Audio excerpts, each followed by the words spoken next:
So one thing that I've seen and enjoyed on this cruise is there's been this trend this year, and I don't know if this was there last year since it's my first time, but toward temperance pledges. And so people are taking these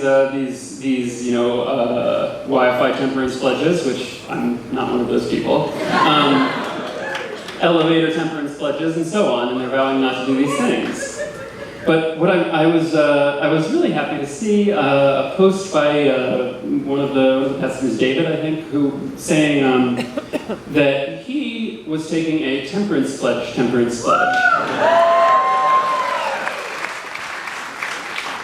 Vowing not to do anything, vowing not to limit the things that he was going to do on the trip by arbitrary rules, because he's an adult and he can make his own decisions about what's going to make his cruise nicer.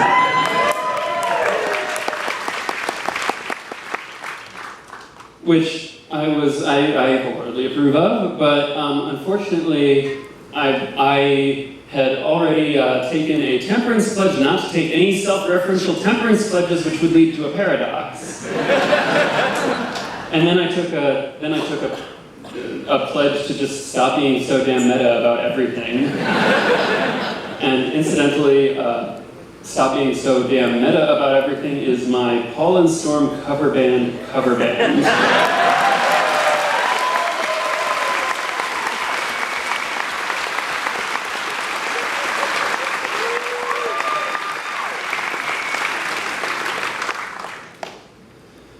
So, I drew a comic which was about building a ball pit in your house. Like putting up a baby gate and then just filling the apartment or the house with playpen balls about yay deep. And when I drew the comic, I had not actually done this. I just thought that's a really cool idea, and one of the great things about doing comics is that you can draw great ideas and then see them there, and then you don't have to do all the extra work of like building it. So I drew this comic, and I had thought about this over the years. Like, it'd be kind of cool to have a ball pit in your house. You could just like hide under it and sneak around. But I was thinking, like, there are obvious problems. Like, for starters, hygiene. I figured that's not going to work. You're going to drop food. It just seemed, how would you clean it? So I just did a comic about it instead, avoiding all of the practical problems. And I get an email. And it's from it's from this guy in Boston who says, "Hey, I saw your comic and it was a great idea, so I built one." And he included photos. He had put it up on his blog. He was like, he had a party in it, and he had fenced off an area under. He had a lofted bed, and so he fenced off a region under it, and filled it up about yay deep, and had some parties. And I was like, "This is actually practical. I didn't realize." So I email him back, he's like, "Where did you get them?" And he says that one thing you had to do is you had to get the crush-proof kind, because with adults jumping into a ball pit, they tend to get flattened a lot if you don't have those. So I talked to him a little bit, and he says, "Yeah, I got them from this great company in Florida called Tinkertots, which sells playpen balls." So I go onto the Tinkertots website, and they sell, and I buy a couple of batches of their crush-proof playpen balls. They get shipped to my house. It turns out there's no way to compress playpen balls for shipping. They just ship the size they are. So I get a couple of these big boxes, and we cordon off an area and block it with some furniture and put up a barrier and fill it up, and we have a ball pit in our house. And we invite a bunch of people over, and they all jump in, and everyone is hanging out in it, and everyone says it's lots of fun, but then like after a few minutes of jumping in, it's sort of the size of a hot tub basically, and after a few minutes of like lounging around in it, everyone comes up with the same complaint, which is it's really too small. So that was in the middle of the first year that I had been doing XKCD like as a full-fledged business. I moved to Boston with the sysadmin for the website, and I had gotten an apartment together, and we had an honest-to-God business, filed, incorporated, all that stuff. And so at the end of the year, we get our first end-of-year profit, which is kind of cool. And so we're sitting around with this like extra little batch of money since people had bought a bunch of more shirts for Christmas than we expected, which I really appreciate, thank you. And we were deciding, okay, what should we do with this? We could put, save it, buy a nice high-end bicycle to get around Boston, get a nice couch for the living room. So there we are back on the Tinker Tots website. And the thing is, they sell these playpen balls in batches. You can get them in batches of 50 or 100, or if you want to get a bulk order, you can get them a batch of 500 of them. And it turns out we did some calculations, and it takes more than it takes a lot of playpen balls to fill an area, like more than you would probably estimate. So we did some calculations, and then we go onto the site, and in ordering, they have the maximum size for each batch is 500. So we order 10,000. Costs about as much as a nice couch. And then we get. So I placed this order at about 5 p.m. And at 6:30 p.m. I get a phone call. And I answer, and it's this nice lady who says, "Hi, this is Lillian from Tinker Tots. Did you just place an extremely large order for playpen balls?" And I said, "Yeah, I did. Is that a problem?" And then she was like, No problem. That is awesome. We are very happy to have your business." Because I had clearly just ordered more than they sold in the rest of the year. And she said, "It's not a problem at all." And then the other thing I thought is it the shipping? Because I noticed their shipping calculator didn't give me a shipping price. It didn't, and it turned out it just couldn't handle an order of that size.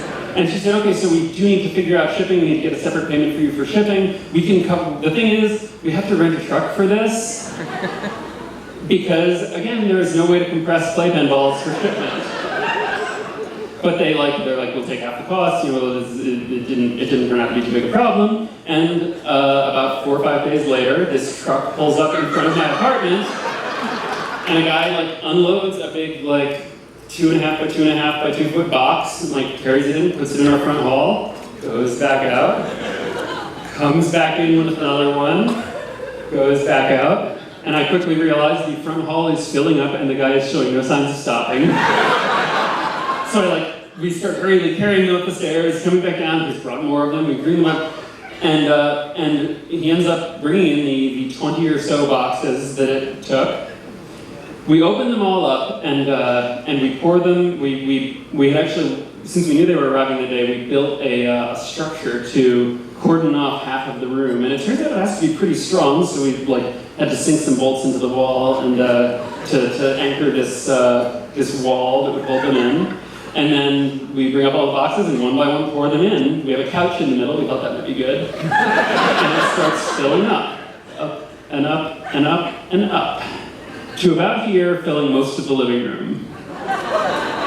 Now, so how there are some things that they seem like a good idea when you have them, but then it's sort of like having someone play the violin at your dinner, where it seems like it's going to be really cool, and then you have it, and then at first it's like, this is awesome, and then you're like, okay, there's this guy here who I've gotten kind of tired of, and I would really like to just have a conversation or something, but it's kind of awkward. Do we look at him? And so it turns out to sort of not be as fun and kind of a letdown in practice. So this, it turns out, is not one of those things.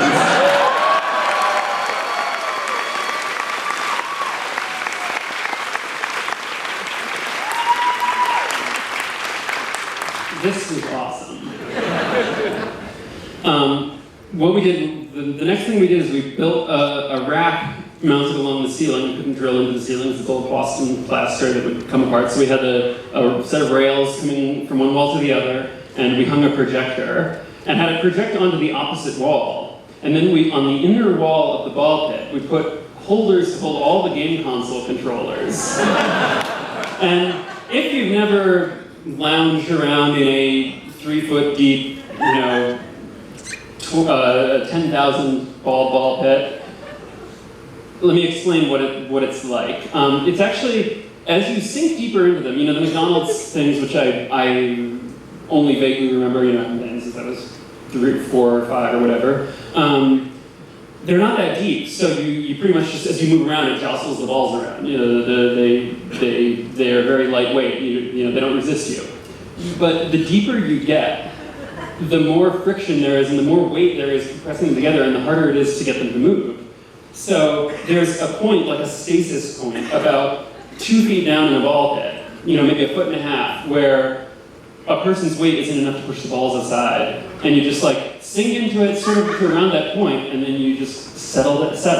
You know, your arms will settle up higher, and it's sort of like a form-fitting chair. Like it supports your whole body. And you can just lounge and watch a movie. And we'd have a laptop open or something. And so I would have the laptop open, and like if you turn away to like watch, it's projecting something onto the screen or whatever, and it'll just sort of, it'll tip up a little bit, sort of like in a Titanic type motion. And then if you move or shuffle or just jostle as you're watching, it'll start to slide sideways down. And so I look away for a very short time, look back, and my laptop is gone. So we like dive around and like, where can't find it. And then I realize I get out of the laptop and I go over to my roommate and get her the laptop, which is on the wireless, SSH to my laptop. All right, logged in, awesome. Let's see, and then I have to remember, and I'm thinking, okay, I can't remember a command line music player, so just cat/dev/urandom /dev/DSP, which sends the output of the random number generator directly to the speakers. And there is a blast of static from the middle of the ball pit.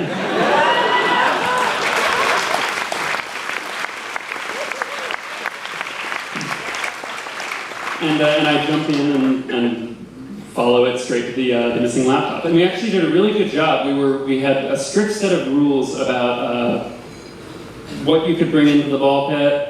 The nightmare was we didn't want to have a fluid, like some kind of a spill to clean up, because that would require like pulling everyone out. So one of the first things people would ask is like, so how do you clean it?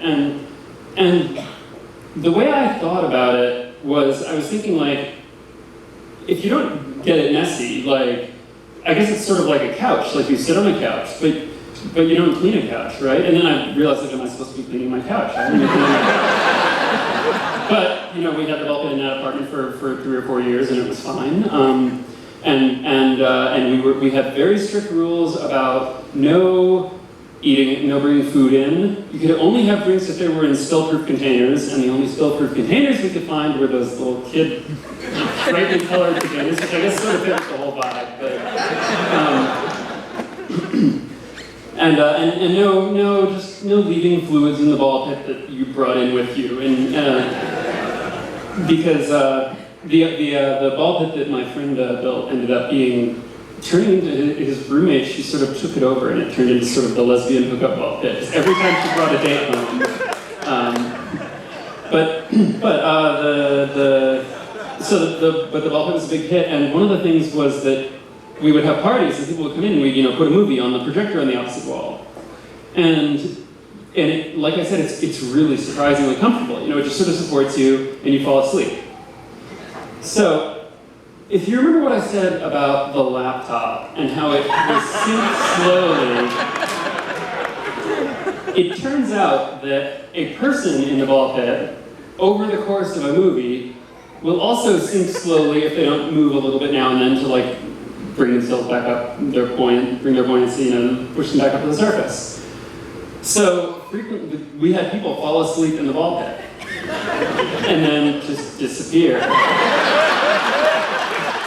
Which sort of led to this problem that I never knew how many people were in my apartment at any given time.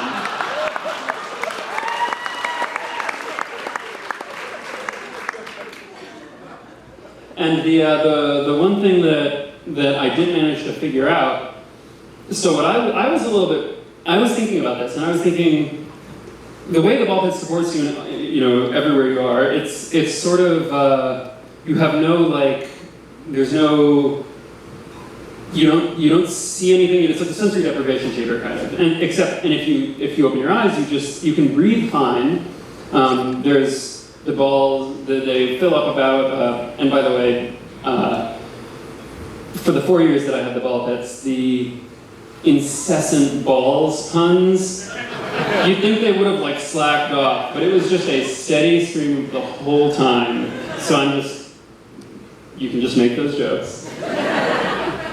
But I did have, had a lot of balls. But the thing that I found, I was thinking, okay, so falling asleep in the ball pit. I think the first person to fall asleep in the ball pit was a fellow webcomic person, JoCo, who does A Softer World. I think he crashed at our place one night, and like he put an inflatable mattress on the ball pit and ended up just rolling off. and it's great for supporting a mattress, kind of like a waterbed or something, but if you start to tip, slide off, and then the Titanic thing again. So I was thinking, waking up at the bottom of a ball pit has to be like about the most disorienting experience imaginable. And so, but the first time I fell asleep in a ball pit, it drift off, sink down toward the bottom. I think it was a late night movie, and the sun rose, and I opened my eyes, and it turns out that waking up at the bottom of a ball pit is actually just about the least disorienting experience possible, because there is absolutely nothing that you could mistake it for.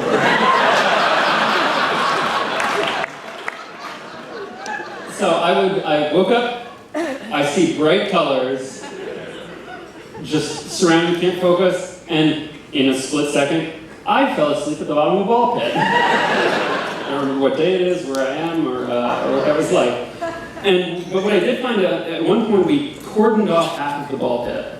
And this is a thing that I think would be interesting to explore further. We didn't have the balls to do it ourselves, but we divided it about in half. And it was about 3 feet deep before. So dividing it in half, we had to sort of jury-rig a structure and put it all in one half. So it was about 6 feet deep. And then got up on top of like some piece of furniture, like up against nice high ceilings in those old Boston apartments, and jump in. And it turns out that there is a depth limit, because there's a certain distance you'll sink, but if you like propel yourself forward swimming, sort of a breaststroke seems to be the ideal. You can go a little ways deeper, and it seems like about 4.5 feet is the point where you can't move at all, and like you push yourself in, and then you can't move, and then you can't get back out. And then they have to open up the gate and let you out. But I was thinking it would be really interesting to try to get an ever deeper ball pit and see like if you could build some kind of submersible, like a chamber that's weighted to sink down further, tunnel systems. So this led me to my last calculation of the night, which is that I was happy to see they'd announced the JoCo Cruise Crazy 4. And it's on the sister ship of the Freedom of the Seas that is almost exactly the same dimensions that I had already calculated everything out for. So, just so you all know, for $400 million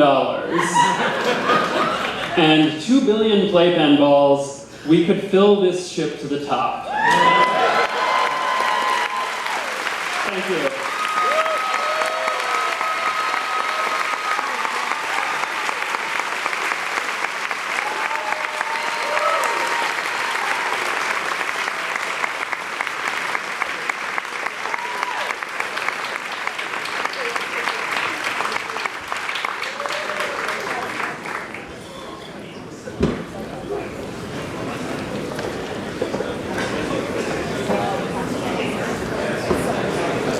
Randall Munroe, everybody.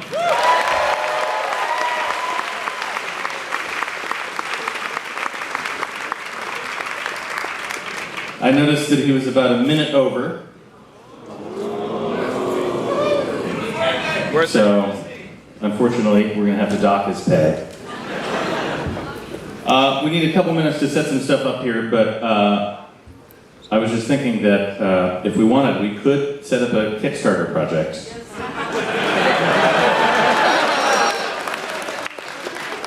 That would be that would be one of the most pointless and expensive Kickstarter projects in the history of Kickstarter. Just the conference room?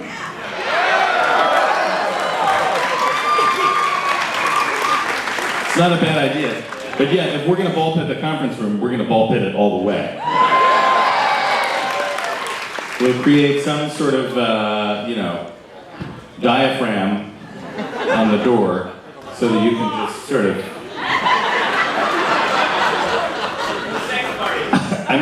Sex party. Most awkward, uncomfortable sex party ever. Also, probably at the end of the cruise, there would be a lot of dice on the floor. You would never find them again. So our next act is the Double Clicks.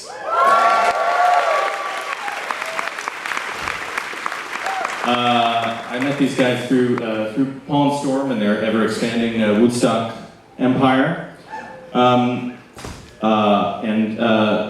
They write funny songs that are also pretty songs. You know, I asked them, is there anything special you'd like me to say about you when I introduce you? And they said, well, let's see. We're a band, and we play music, and we both have glasses. So with that in mind, please welcome the Double Clicks.